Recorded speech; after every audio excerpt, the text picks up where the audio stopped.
Johnny. This is Dolce.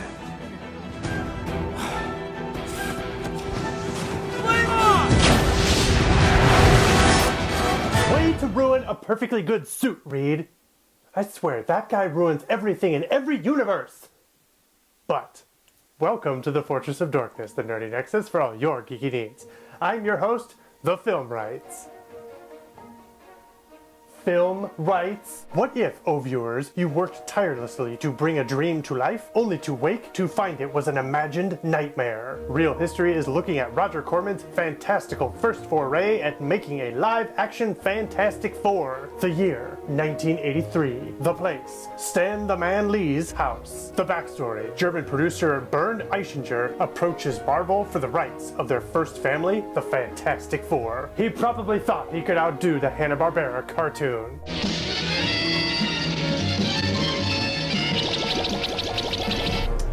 Thankfully, for the moment, the rights are unavailable. Well, I am not interested.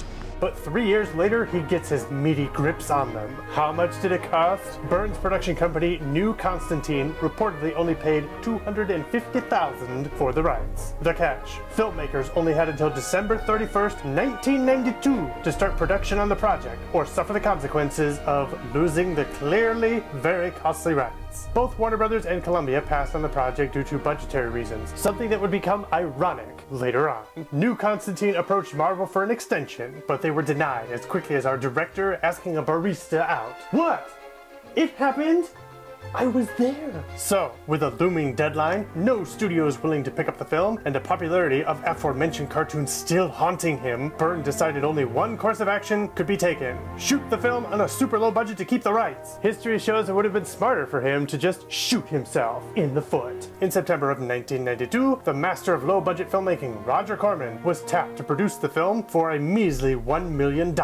Yep, produce. A common misconception is that he directed it, but he didn't. This thing was so low budget, the composers donated $6,000 themselves for the orchestra. Music video director Ole Sasson of Broken Wings by Mr. fame was drafted to lead the film, and on December 28, 1992, 4 days before the rights expired, they began shooting around Los Angeles. And by that, we mean they shot for an estimated 21 to 25 days. Less than a month for Marvel's first fam. Joyous. It was an origin story depicting Victor Von Doom's scarring, the foursome getting their powers from a comet, and deciding to use their new gifts to fight crime. It also involved the search for a diamond, featured Alicia Masters, and ended with Reed and Sue's marriage. This is Dolce. Yes, I got that the first time. The film was slated for a 1994 release, with trailers and marketing in full swing and cast appearances at San Diego Comic-Con. Many charities were also going to receive proceeds from the film's premiere, which was being turned into an event at the Mall of America on January 19th, 1994. Unfortunately, like the show Dallas, this never happened. Here is one of their stories that never happened, from one of their files that doesn't exist. You see, kiddies, Byrne pulled Ole aside and told him that the film wasn't going to be released. And here's where we come to the meat of the story. For years, Corman and Eichinger have claimed the film was shelved due to an issue with contracts being bought out. However, many speculated that this was not the case. If you believe the speculation, as most do, then Byrne only developed the film so he wouldn't lose the rights to Fantastic Four. This claim was backed up by Stan Lee in 2005, who said the movie was never supposed to be shown to anybody. Byrne did respond to Lee by stating, "Definitely not true. It was not our intention to make a B movie, that's for sure. But when the movie was there, we wanted to release it. So take that as you will." Legend has it that future Marvel film producer, the not-so-extraordinaire Avi Arad, was worried the low-budget nature of the movie would tarnish Marvel's reputation, so he was the one who finally canned it. It's also rumored that Arad had every copy of the film destroyed, but we're getting ahead of ourselves. What makes this worse is the cast and crew were never told this was the intention of the film, leaving them dumbfounded at the turn of events. Many, including actor Michael Bailey Smith, who played the human Ben Grimm, still wanted the film to be released. If the story about Byrne's intentions is true, he did pull it off. Under his rebranded company Constantine Film, he produced 2004's big-budget Fantastic Four, directed by Tim Story. That film also spawned a sequel, Rise of the Silver Surfer. Both did moderately well. This is Dolce.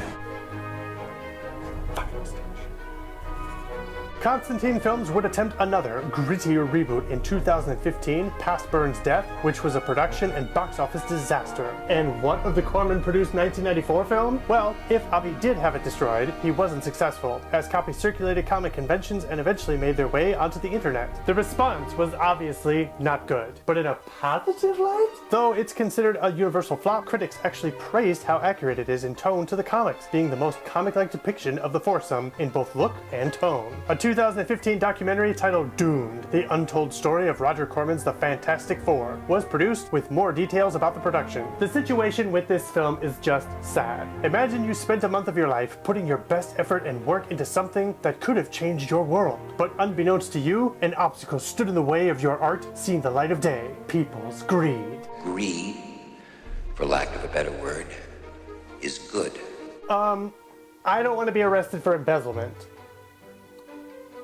Again. You know what? Let's just cut to the next. Leave your comments below. We'll have Avi destroy them soon enough. Please like, subscribe, and follow us on social media. Better do it before Avi gets to us too. This has been Real History. I'm Christian Villarreal, and you've been watching The Fortress of Dorkness.